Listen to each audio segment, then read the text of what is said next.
from the 4 companies that controlled the 12 games he'd been playing. They'd all cut him off for violating their terms of service. Specifically, he'd interfered with the game economy by engaging in play that was apt to cause financial panic. "What the hell does that mean?" he shouted at his computer, resisting the urge to hurl his mouse at the wall. He'd been awake for over 48 hours now, had made hundreds of thousands of dollars in a mere weekend, and had been graced with a thunderbolt of realization about the way that the world's economy ran. Oh, and he'd validated his equations. He could solve this problem later. He didn't even make it into bed. He curled up on the floor, in a nest of pizza boxes and blankets, and slept for 18 hours, until he was awoken by the bailiff who came to evict him for being 3 months behind on the rent. This scene is dedicated to San Francisco's Booksmith, ensconced in the storied Haight-Ashbury neighborhood, just a few doors down from the Ben & Jerry's at the exact corner of Haight and Ashbury. The Booksmith folks really know how to run an author event. When I lived in San Francisco, I used to go down all the time to hear incredible writers speak. William Gibson was unforgettable. They also produce little baseball card-style trading cards for each author. I have 2 from my own appearances there. Booksmith. 1644 Haight Street, San Francisco, California, 94117, USA +1 415-863-8688. Yasmin didn't see Mala anymore. If you weren't in the gang, General Robatwala didn't want to talk to you. And Yasmin didn't want to be in the gang. She, too, had had a visit from Big Sister Noor. The woman had made sense. They did all the work, they made almost none of the money. Not just in games, either. Her parents had spent their whole lives toiling for others, and those others had gotten wealthier and wealthier, and they'd stayed in Dharavi.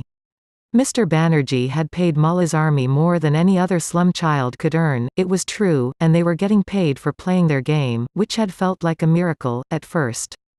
But the more Yasmin thought about it, the less miraculous it became.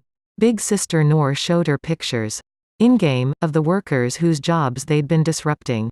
Some had been in Indonesia, some had been in Thailand, some had been in Malaysia, some had been in China. And lots of them had been in India, in Sri Lanka, in Pakistan, and in Bangladesh, where her parents had come from. They looked like her. They looked like her friends. And they were just trying to earn money, too. They were just trying to help their families, the way Mala's army had. You don't have to hurt other workers to survive, Big Sister Noor told her. We can all thrive together. Day after day, Yasmin had snuck into Mrs. Dibayendu's internet cafe before the army met, not at Mrs. Dibayendu's, but at a new internet shop a little further down the road, near the Women's Papadam Collective, and chatted with Big Sister Noor and listened to her stories of how it could be. She'd never talked about it with anyone else in the army. As far as they knew, she was Mala's loyal lieutenant, sturdy and dependable. She had to enforce discipline in the ranks, which meant keeping the boys from fighting too much and keeping the girls from ganging up on one another with hissing, whispered rumors. To them, she was a stern, formidable fighter, someone to obey unconditionally in battle. She couldn't approach them to say, "Have you ever thought about fighting for workers instead of fighting against them?" No matter how much Big Sister Noor wanted her to. Yasmin, they listen to you, they love you and look up to you. You say it yourself. Her Hindi was strangely accented and peppered with English and Chinese words. But there were lots of funny accents in Dharavi, dialects and languages from across Mother India. Finally, she agreed to do it. Not to talk to the soldiers, but to talk to Mala, who had been her friend since Yasmin had found her carrying a huge sack of rice home from Mr. Bhatt's shop with her little brother, looking lost and scared in the alleys of Dharavi. She and Mala had been inseparable since then, and Yasmin had always been able to tell her anything. "Good morning, General," she said, falling into step beside Mala as she trekked to the community tap with a water can in each hand. She took one can from Mala and took her now free hand and gave it a sisterly squeeze. Mala grinned at her and squeezed back, and the smile was like the old Mala, the Mala from before General Robatwala had come into being. "Good morning, Lieutenant." Mala was pretty when she smiled, her serious eyes filled with mischief, her square small teeth all on display. When she smiled like this, Yasmin felt like she had a sister. They talked in low voices as they waited for the tap, passing gupshup about their families. Mala's mother had met a man at Mr. Bhatt's factory. A man whose parents had come to Mumbai a generation before, but from the same village. He'd grown up on stories about life in the village, and he could listen to Mala's Mamaji tell stories of that promised land all day long. He was gentle and had a big laugh, and Mala approved. Yasmin's Nani, her grandmother, had been in touch with a matchmaker in London, and she was threatening to find Yasmin a husband there, though her parents were having none of it. Once they had the water, Yasmin helped Mala carry it back to her building, but stopped her before they got there, in the lee of an overhanging chute that workers used to dump bundled cardboard from a second-story factory down to carriers on the ground. The factory hadn't started up yet, so it was quiet now. "Big sister Noor asked me to talk to you." Mala stiffened and her smile faded. They weren't talking as sisters anymore. The hard look, the General Robotwala look, was in her eyes. "What did she say to you?" "The same she said to you. I imagine that the people we fight against are also workers, like us. Children, like us. That we can live without hurting others. That we can work with them, with workers everywhere." Mala held up her hand, the general's command for silence in the war room. I've heard it. And what, you think she's right? You want to give it all up and go back to how we were before?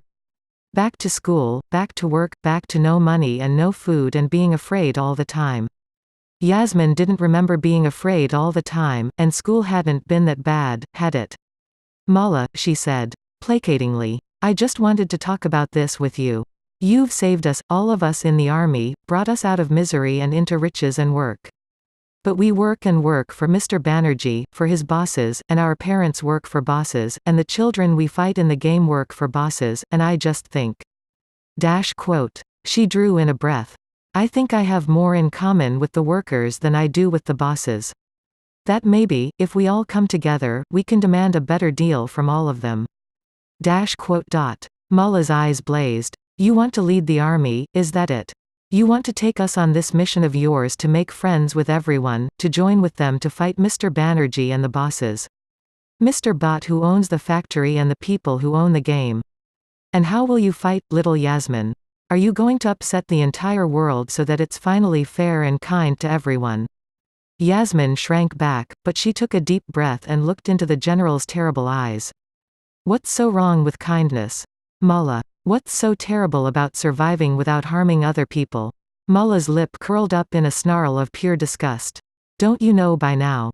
Yasmin, haven't you figured it out yet?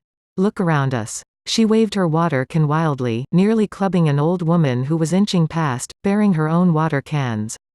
"Look around. You know that there are people all over the world who have fine cars and fine meals, servants and maids. There are people all over the world who have toilets, Yasmin, and running water, and who get to each have their own bedroom with a fine bed to sleep in. Do you think those people are going to give up their fine beds and their fine houses and cars for you? And if they don't give it up, where will it come from? How many beds and cars are there? Are there enough for all of us?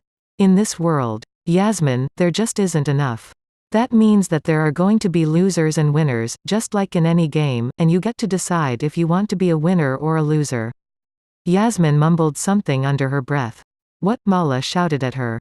"What are you saying, girl? Speak up so I can hear you. I don't think it's like that. I think we can be kind to other people and that they will be kind to us. I think that we can stick together, like a team, like the army, and we can all work together to make the world a better place."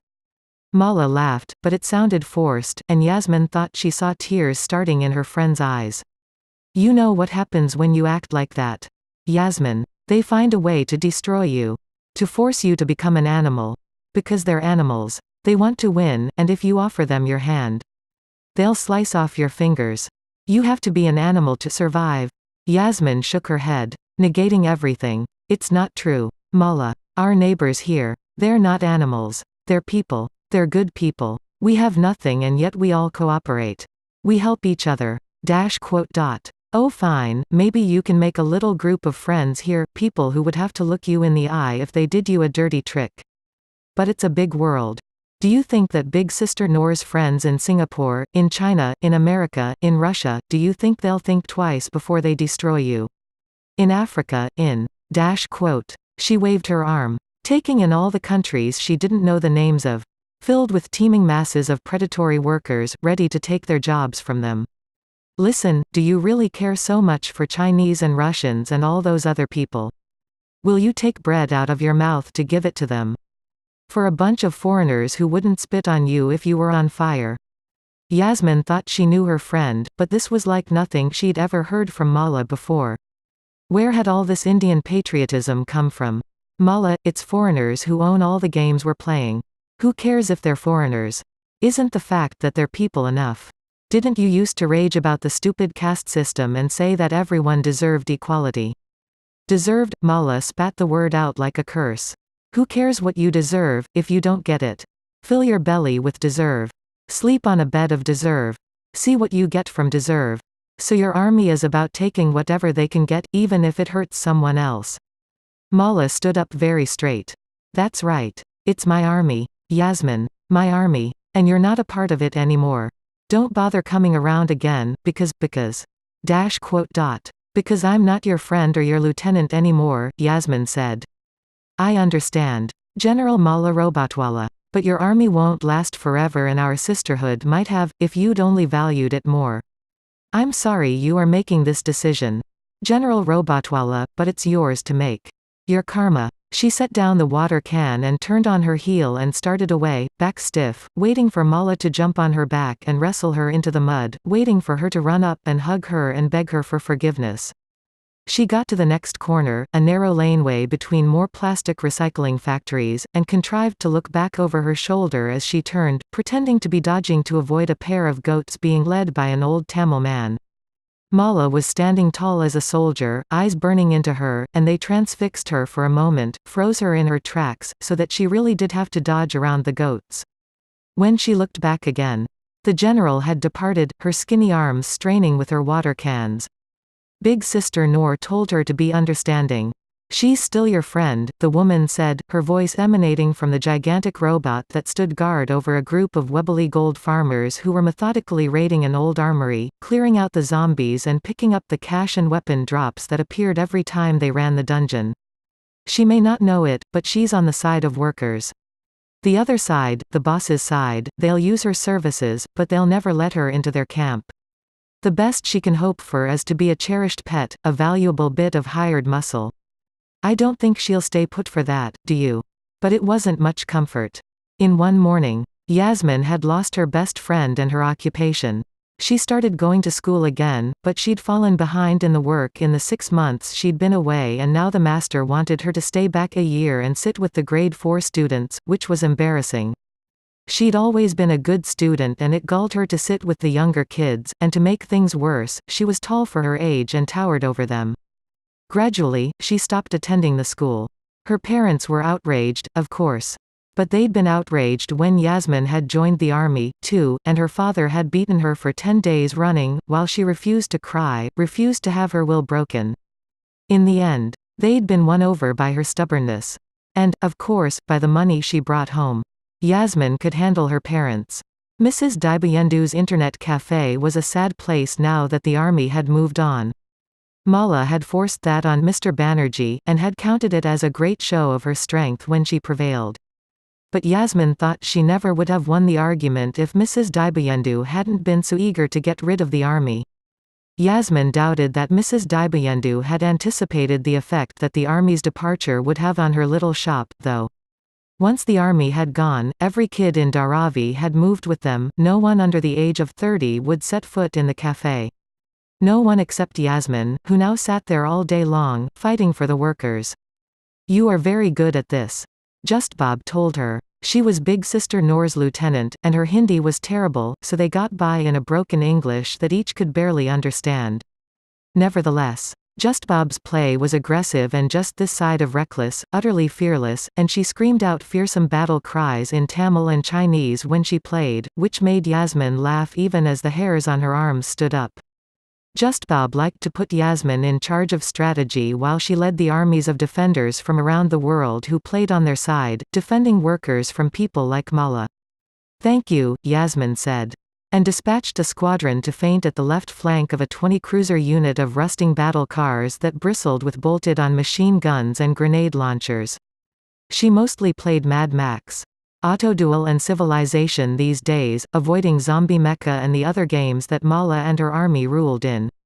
Autoduel was huge now, linked to a reality TV show in which crazy white people fought each other in the deserts in Australia with killer cars just like the ones in the game.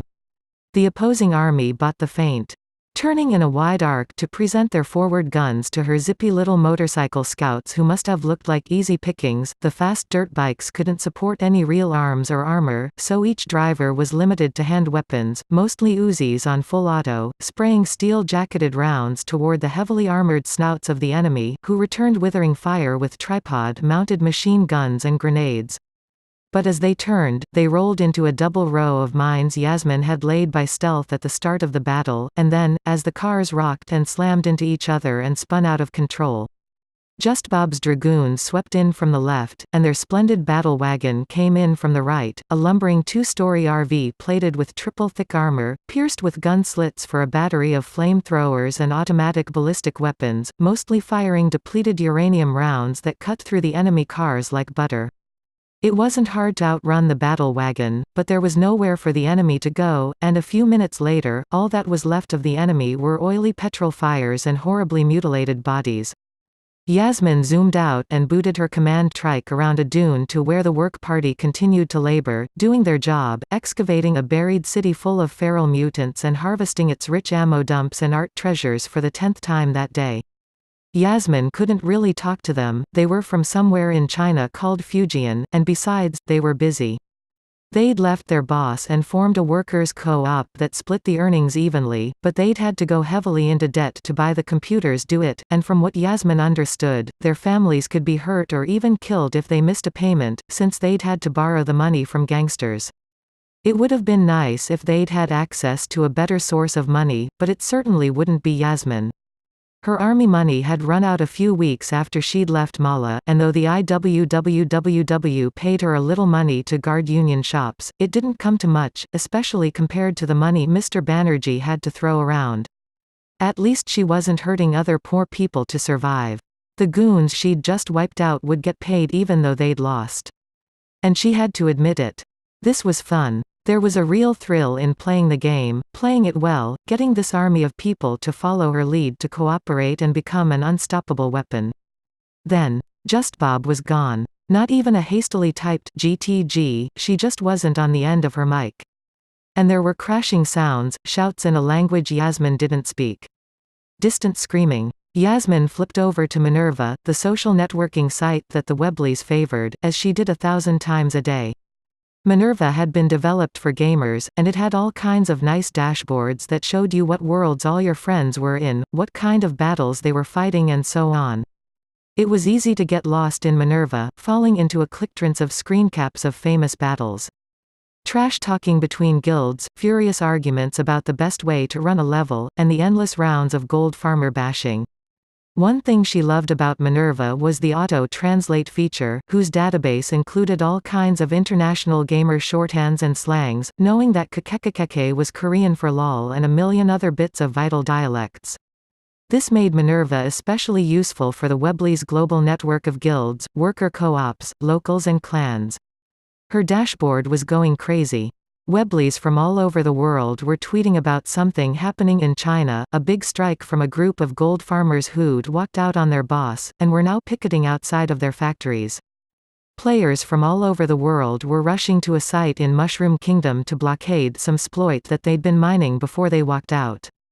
Yasmin hadn't ever played Mushroom Kingdom and she wouldn't be any use there. You had to know a lot about a world's weapons and physics and player types before you could do any damage. But judging from the status ticker zipping past, there were plenty of Webleys available on every shard to fill the gap. She followed the messages as they went by, watched the rallies and the retreats, the victories and defeats, and waited on tenterhooks for the battle to end when the GMs discovered what they were up to and banned everyone's accounts. That was the secret weapon in all these battles. Anyone who snitched to the employees of the companies that ran the worlds could destroy both teams, wiping out their accounts and loot in an instant. No one could afford that, and no one could afford to fight in battles that were so massive that they caught the eye of the GMs, either. And yet, here were the Webleys, hundreds of them, all risking their accounts and their livelihoods to beat back goons who were trying to break a strike. Yasmin's blood sang, this was it. This was what Big Sister Noor was always talking about. Solidarity. An injury to one is an injury to all. We're all on the same team, and we stay together. There were videos and pictures streaming from the strike, too, skinny Chinese boys blinking owlishly in the daylight, on busy streets in a distant land, standing with arms linked in front of glass doorways, chanting slogans in Chinese. Passers-by goggled at them, or pointed, or laughed. Mostly they were girls, older than Yasmin, in their late teens and early 20s, very well dressed, with fashionable haircuts and short skirts and ironed blouses and shining hair. They stared and some of them talked with the boys, who basked in the attention. Yasmin knew about boys and girls and the way they made each other act, hadn't she seen and used that knowledge when she was Mala's lieutenant? And now more and more of the girls were joining the boys, not exactly joining, but crowding around them, standing in clumps, talking amongst themselves. And there were police coming in too, lots of pictures of the police filling in, and Yasmin's heart sank. She could see, with her strategist's eye, how the police positions would work in planning a rush at the strikers, shutting off their escape routes, boxing them in and trapping them when the police swept in. Now the photos slowed. Now the videos stopped. Gloved hands reached up and snatched away cameras, covering lenses. The last audio feed was shouts, angry, scared, hurt, and now the ticker at the bottom of her screen was going even crazier, messages from the pickets in China about the police rush, and there was a moment of unreality as Yasmin felt that she was reading about an in-game battle again, set in some game world modeled on industrial China, a place that seemed as foreign to her as Zombie Mecca or Mad Max. But these were real people, skirmishing with real police, being clubbed with real truncheons. Yasmin's imagination supplied images of people screaming, writhing, trampling each other with all the vividness of one of her games. It was a familiar scene, but instead of zombies, it was young, pale Chinese boys and beautiful, fashionable Chinese girls caught in the crush, falling beneath the truncheons. And then the messages died away, as everyone on the scene fell silent. The ticker still crawled with other Webleys around the world, someone saying that the Chinese police could shut down all the mobile devices in a city or a local area if they wanted. So maybe the people were still there, still recording and writing it down. Maybe they hadn't all been arrested and taken away. Yasmin buried her face in her hands and breathed heavily. Mrs. Daibuyendu shouted something at her, maybe concerned. It was impossible to tell over the song of the blood in her ears and the hammer of the blood in her chest. Out there, Webleys all over the world were fighting for a better deal for poor people, and what did it matter? How could her solidarity help those people in China? How could they help her when she needed it? Where were Big Sister Noor and Just Bob and the mighty Krang now that she needed them? She stumbled out into the light, blinking, thinking of those skinny Chinese boys and the police in their strategic positions around them. Suddenly, the familiar alleys and lanes of Dharavi felt sinister and claustrophobic, as though people were watching her from every angle, getting ready to attack her. And after all, she was just a girl, a little girl, and not a mighty warrior or a general. Her treacherous feet had led her down the road, around a corner, behind the yard where the women's baking co-op set out their papadums in the sun, and past the new cafe where Mala and her army fought. They were in there now, the sound of their boisterous play floating out on the air like smoke, like the mouth-watering temptation smells of cooking food. What were they shouting about? Some battle they'd fought, a battle in Mushroom Kingdom. A battle against the Webleys. Of course. They were the best. Who else would you hire to fight the armies of the Webleys? She felt a sick lurch in her gut, a feeling of the earth dropping away from beneath her feet. She was alone now. Truly alone, the enemy of her former friends. There was no one on her side except for some distant people in a distant land whom she'd never met, whom she'd probably never meet. Dispirited, she turned away and headed for home. Her father was away for a few days. Traveling to Pune to install a floor for work. He worked in an adhesive tile plant where they printed out fake stone designs on adhesive-backed squares of durable vinyl that could be easily laid in the office towers of Pune's industrial parks. There were always tiles around their home, and Yasmin had never paid them much attention until she started to game with Mala, and then she'd noticed with a shock one day that the strange, angular blurring around the edges of the fine, marble veins in the tiles were the same compression smears you got when the game's graphics started to choke. JPEG artifacts, they called them in the message boards. It was as though the little imperfections that make the games slightly unreal were creeping into the real world. That feeling was with her now as she ghosted away from the cafe, but she was brought back to reality by a tap on her shoulder. She whirled around, startled, feeling, for some reason, like she was about to be punched. But it was Sushant, the tallest boy in Mala's army, who had never blustered and fought like the other boys, but had stared intently at his screen as though he wished he could escape into it. Yasmin found herself staring straight down his eyes, and he waggled his chin apologetically and smiled shyly at her. "I thought I saw you passing by," he said. "And I thought. Quote. He dropped his eyes. "You thought what?" she said. It came out harshly, an anger she hadn't known she'd been feeling. "I thought I'd come out and." He trailed off. "What? What did you think?" Sushant, her own chin was wagging from side to side now, and she leaned her face down toward his, noses just barely apart. She could smell his lunch of spinach bhaja on his breath. He shrank back, winced. Yasmin realized that he was terrified. Realized that he had probably risked quite a lot just by coming out to talk to her. Discipline was everything in Mala's army. Hadn't Yasmin been in charge of enforcing discipline? "I'm sorry," she said, backing away. "It's nice to see you again. Sushant. Have you eaten?" It was a formality, because she knew he had, but it was what one friend said to another in Dharavi, in Mumbai, maybe in all of India, for all Yasmin knew. He smiled again, a faltering little shy smile. It was heartbreaking to see. Yasmin realized that she'd never said much to him when she was Mala's lieutenant. He'd never needed cajoling or harsh words to get down to work, so she'd practically ignored him. "I thought I'd come out and say hello because we've all missed you. I hoped that maybe you and Mala could." Again he faltered, and Yasmin felt her own chin jutting out involuntarily in a stubborn, angry way. "Mala and I have chosen different roads," she said, making a conscious effort to sound calm. "That's final. Does it go well for her and you?" He nodded. "We win every battle. Congratulations. But now, lately, I've been thinking. Quote. She waited for him to say more. The moment stretched. Grown-ups bumped past them and she realized that they probably thought they were courting, being a boy and a girl together. If news of that got back to her father. But it didn't matter to her anymore. Her father was off installing JPEG artifacts in an IT park in Pune. She was out of the army and out of friends and out of school. What could anything matter? "I talked to your friends," he said at last. "My friends." She didn't know she had any. "The Webleys. Your new army. They come to me while I fight, send me private messages. At first I ignored them, but lately I've been on drogue, and I have a lot of time to think. And they sent me pictures, the people I was hurting. Kids like you and me, all over the world. And it made me think." He paused, licked his lips. "About karma. About hurting people to live. About all the things that they say. I don't think I want to do this forever. Or that I can do it forever." Yasmin was at a loss for words. Were there really other people? Right here in Dharavi, right here in Mala's army, who felt as she did? She'd never imagined such a thing. Somehow. But here he was. "You know that Mala's army pays 10 times what you can get with the Webleys, right?" "For now," he said. "That's the point, right?